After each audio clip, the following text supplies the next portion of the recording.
Within the span of a single month, the first space fleet's significant return and subsequent secret departure stirs intense public discussion. The rumors are circulated when Skyhaven was under martial law discussed the fleet's armored operation to eliminate certain anomalous wanderers. While no footage of these events has surfaced, the fleet's tight-lipped response has inevitably sown seeds of panic among the population. After the Granodific catastrophe, the Hunters Association released several reports on wanderer evolution and their mutations. Like humans, the wanderers continue to grow stronger. Peace remains a distant goal for this world. As the people grow increasingly uneasy about the fleet's mysterious operations, a bombshell announcement takes everyone by surprise. Heather announces the imminent launch of a project called the Fountain of a Tea. The 30-second preview quickly becomes a global sensation and the focal point of discussions worldwide. The internet debates the development and application of protocol technology. Skyhaven, powered by protocol energy, becomes the target of widespread criticism due to the fleet's recent actions. Countless conspiracy theories emerge. Beneath the floating island, Lincoln's scattered lights weave an intricate web across the land. In the windless night, dark figures flee by closed walls. They are quickly masked by the red glow of aircraft warning lights atop skyscrapers. The unrest criminal line seeps quietly into the physical world and ferments under Lincoln's facade of normalcy.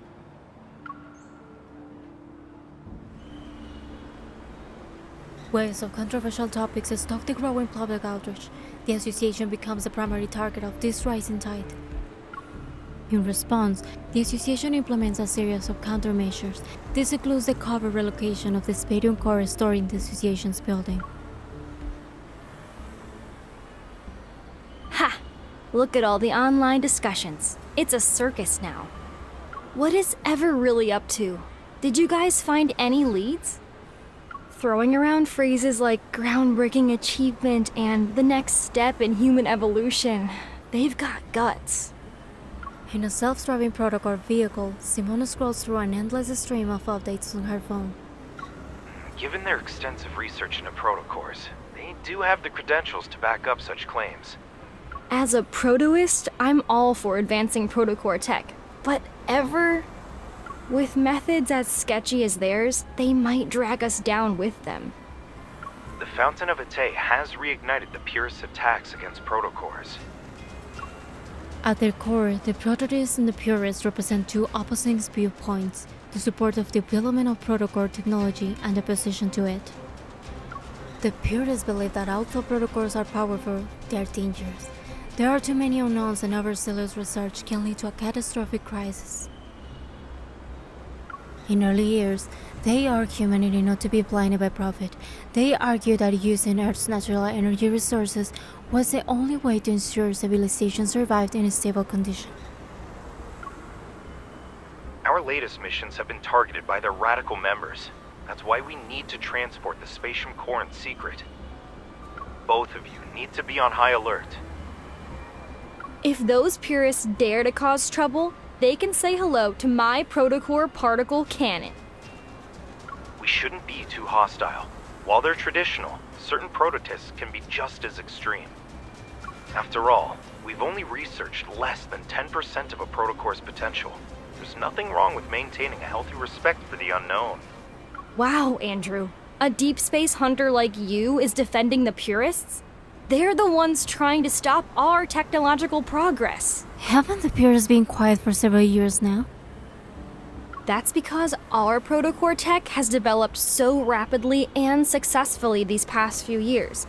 The stuff's been integrated into every aspect of our daily lives, big and small.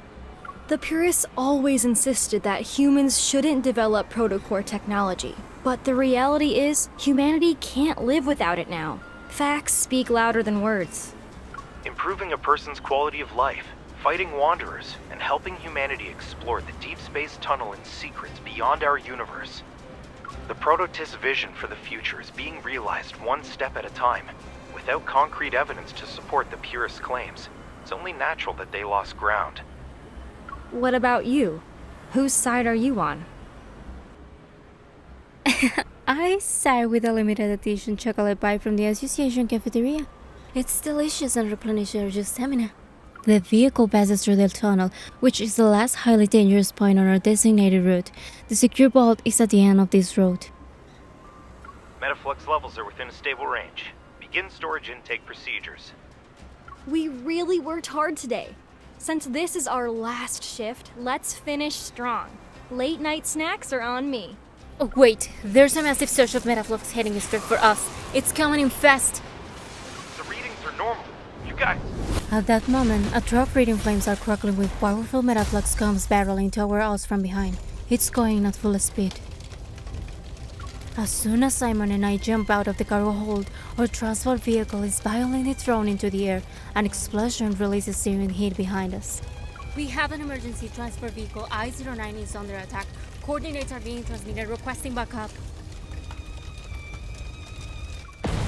Before we can find our footing, there's another explosion. We are sent flying through the air.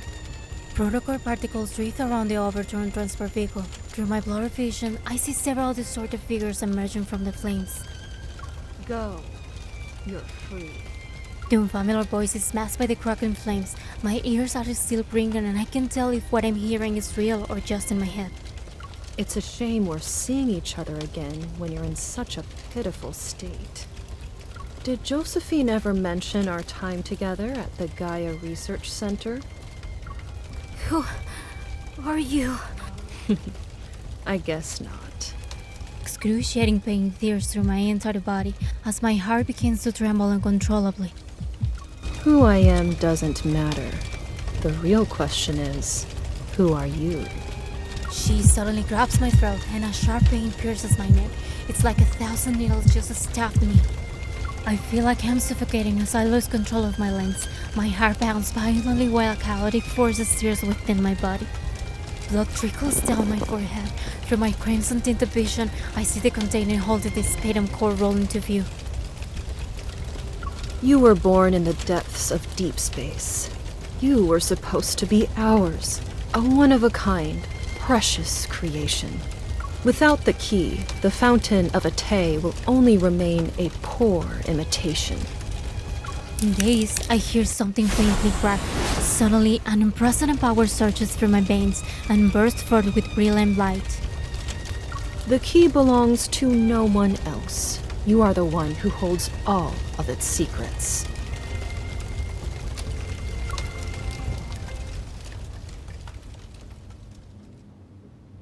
Transporting the Spatial Core was a classified mission for special operations. The attack wasn't revealed to the outside world.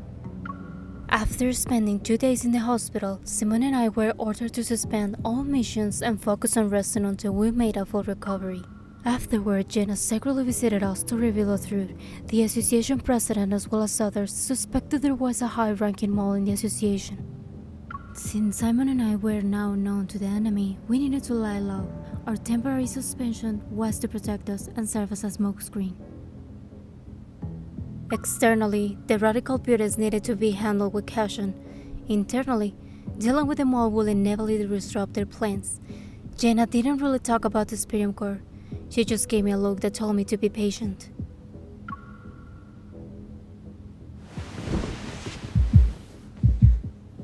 Chaotic energy courses through my blood. The burning sensation in my chest is more intense than the pain from my injuries. Unable to sleep, I toss and turn. Then, I finally sit up and turn on the bedside lamp. My heartbeat is faster than usual. I gently press my hands against my chest and rest my head on my knees. I can't believe I ended up absorbing the Spirium Core. Why me? Another sharp pain strikes my chest as several strange energy streams are torn apart. They proceed to merge together and create an endless, restless turbulence. Did Josephine ever mention our time together at the Gaia Research Center? The key belongs to no one else. You are the one who holds all of its secrets. Grandma. The research materials Grandma left behind might not be just an unfinished story. They could be a link in a much larger chain. Unicorn and the Gaia Research Center. That's where the time has healed away the truth I seek. The Gaia Research Center. If I remember correctly, it was in what used to be the most prosperous district, now known as N109 Zone. Let's see if there's a key waiting for my return. Once my injuries are healed, I don't hesitate. I report my next target during my administrative leave to Jenna via secret comms channel, the ruins of the Gaia Research Center, located in the N109 Zone.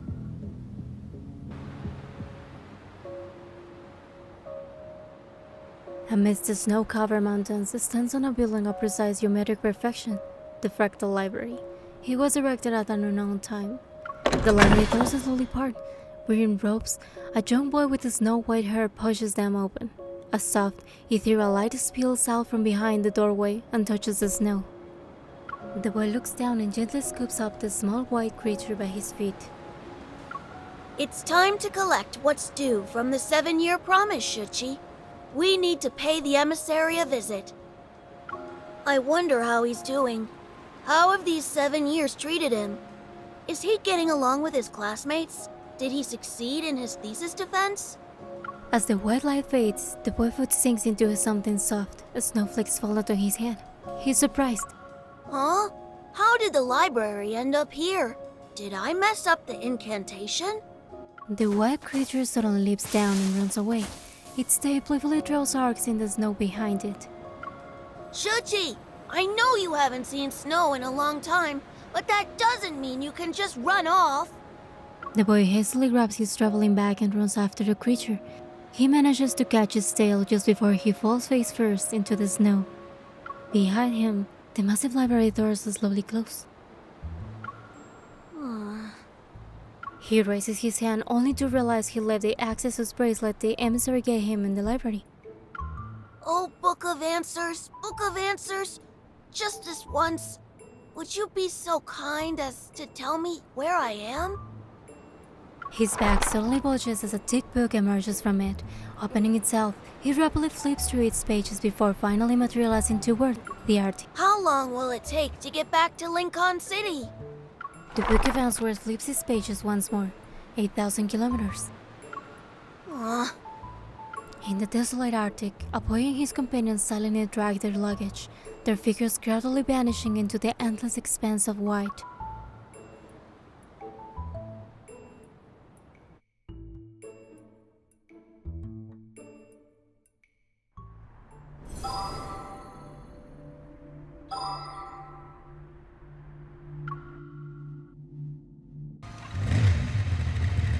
Leaving the southern area of Lincoln City, I drive down Bay Boulevard.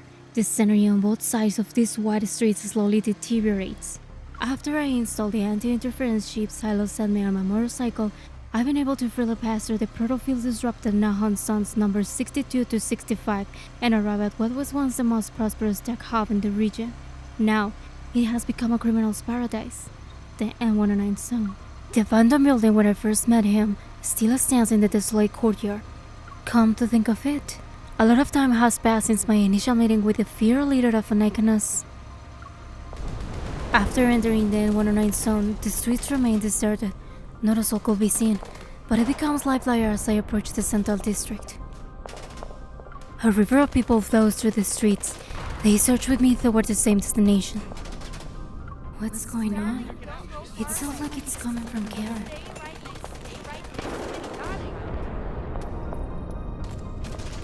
Above the streets, massive holographic screens glow neon blue. They display live footage of the district in 4 areas. A scared woman is vanishing and I have one in her shoulder at the street corner, and a boy who cornered and wandering a dark alley rips out its protocol with his bare hands. A gang member plunges a dagger into his companion's chest. Isn't Charon supposed to be a trading hub? Why are they fighting? At the top of the display, rows of names and numbers flicker rapidly. Old ones are erased as new ones appear in their place. Is this some kind of competition? Nothing that happens in the N109 zone surprises me anymore.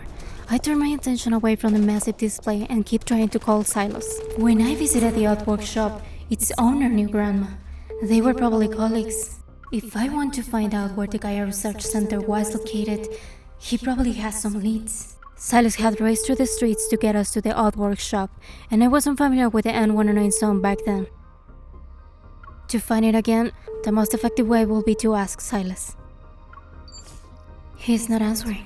Fine, I'll just fetch him from an unknown space. Driving my 270 HM, I'm about to make a turn into the alley ahead when a bullet whizzes past me. It grazes my temple. My body lurches to the side as I dodge, but the momentum sends my bike sliding until it crashes into a corner. It's completely wrecked. I barely regain my footing when another bullet tears through the air. It's heading straight for me. A cane flashes before me and deflects the bullet. It ricochets into the wall and leaps behind a smoking hole in it. Watch your step, kid. There are places you shouldn't wander into. At my feet, a thin orange-red laser stretches across the street to the building on both sides of the street. Charon is hosting its triennial Zoion hunt right now. Everything beyond that line is in the killing zone. One step is all it takes for the surveillance drones to lock onto you with their multi-lens systems. Then they'll automatically register you as a participant. Every criminal in the N109 zone is waiting to hunt down the lost lambs who walk in. I dust myself off and get up. Who are you? The man before me appears to be in his 50s or 60s. His white hair is neatly combed under a gentleman's head, and he's using an old-fashioned cane as support. He stands in a stark contrast to the chaos of these streets. I'm just a ferryman on the river Styx. I help travelers cross. Are you planning to cross Charon's river? Like a king serving his domain, he turns to look at the eastern and western districts of Charon that are surrounded by orange laser barriers. Shall I be your guide? His offer seems harmless, but that curious gleam in his eyes makes me hesitant about accepting his help. Experience has taught me one simple lesson. When someone becomes interested in you, trouble isn't far behind. Thanks, but I'll take a different route. The killing zone spans across 8 streets, and the arena in Charon's central district is its epicenter. Ambushes like the one you experienced can happen at any moment. Taking a different route might not be the best choice. Right before my eyes, he steps over that orange-red boundary, but the attack I expected to happen never occurs. I cross my arms and study his gaze, which seemingly shines with goodwill.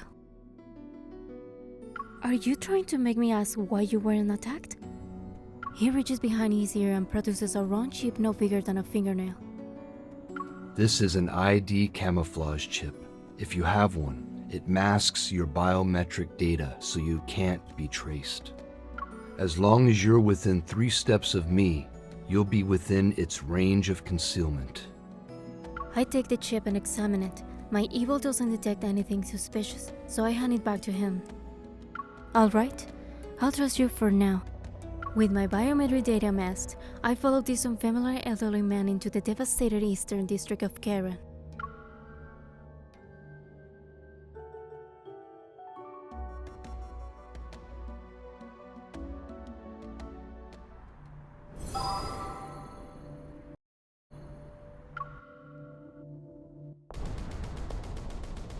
The stench of gunpowder and blood fills the streets, and the continuous metaflux explosions make my heart pound like a drum. If you're not like those criminals, then you shouldn't mind answering a few questions. What are the rules for the Zoion hunt? A cold wind sweeps past us as 3 humanoid wanderers crash into a roadside shop. They grab and tear a person's limbs apart. But then a sudden protocol explosion engulfs the storefront. They're like that. Hunts of the primal variety. People become hunters and prey to fight for a gold coin. With it, they'll be granted one wish from the Lord of Charon. At the very end, whoever enters the central arena with the coin and remains the last one standing becomes the winner. From the upper floor of a shop, a drunken man leans halfway out. He quietly raises his gun in our direction. You can use evil weapons, protocore weapons, and your own fists. A roar resounds before the bullet can leave the gun. We remain untouched as our would-be attacker falls, his chest pierced by metaflux. Wanderers are just another weapon people use to hunt each other. The drones record everything. The screams immediately cycle between shots of death and victory. And somewhere in the darkness, thunderous cheers erupt from the crowd. What a waste. I've seen him before. He's formidable when he isn't drunk. The man stops, his hands clasped over his cane. He closes his eyes as if to observe a moment of silence for the deceased. Isn't it brutal? I hope you weren't frightened. It takes more than that to scare me. I witnessed a death worse than this. Indeed. Life has a way of catching itself. Stepping over the fallen body, he leads me to a place with a brilliantly lit sign that reads, Elysium, the true paradise.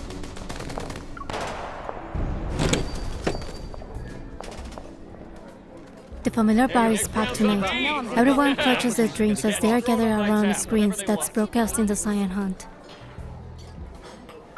Here are the latest predictions. You can't miss these guaranteed winners. Come one, come all. Who wants to join the fray? Join us! Stop banging on my tables. Do you think hiding in my little sanctuary and drinking your life away makes you special? It's not like I don't pay for my drinks. I'd rather drink myself to death here than get killed the moment I step outside. Amidst the cacophony of voices urging people to place their bets, this dangerous business brew from human lives proves to be very enticing. A lot of folks are placing bets this year. But being the hunt's primary target isn't exactly a blessing. Opportunity is always born from danger. It's a traditional rule of the Zoion hunt. The elderly voice goes through the air with command and authority. Everyone stirs their heads at the same time. Our old man Dimitri's here! Who's your pick this here, old man? I need to discuss something with a friend. Would you mind waiting here for a moment? The meal sets here are good, and the drinks are decent. Give them a try if you're interested. I politely nod. However, I've decided not to touch the food in this place. Oh, dear. Why did you say our drinks are decent? You're so picky, Gramps. A pair of lemon scent hands encircle my neck, but they quickly pull away before I can retaliate. The owner of Elysium moves to face me.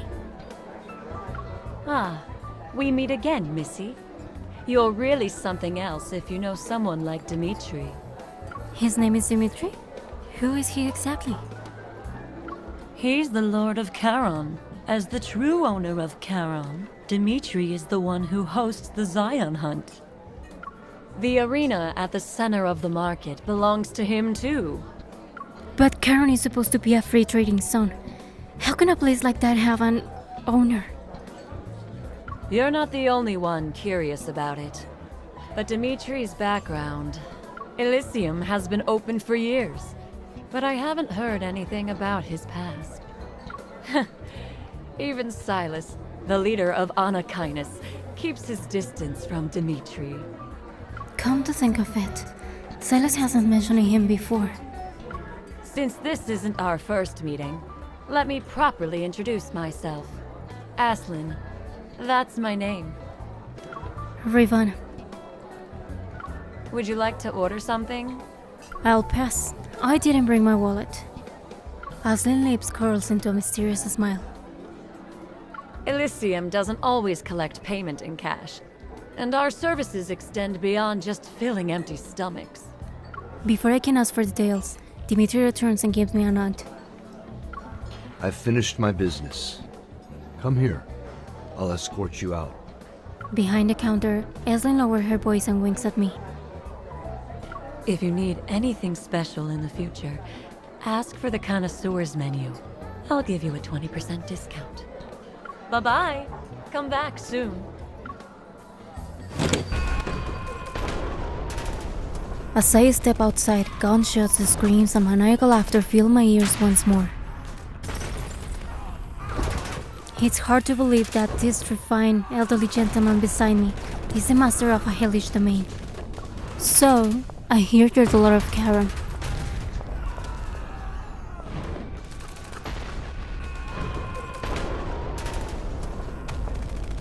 Why do you host the Zoion hunt? Do you enjoy watching people fight and heal each other? Fighting, killing, surviving by any means necessary. That has always been the way of life here. With or without the Zoion hunt, the cycle of violence will continue perpetually and end when it ends. With Dimitri leading the way, every danger we encounter becomes something to walk past. It allows me to safely traverse this lawless battlefield. Just as I'm about to step over the thin orange-red laser, a familiar crowd breaks the silence.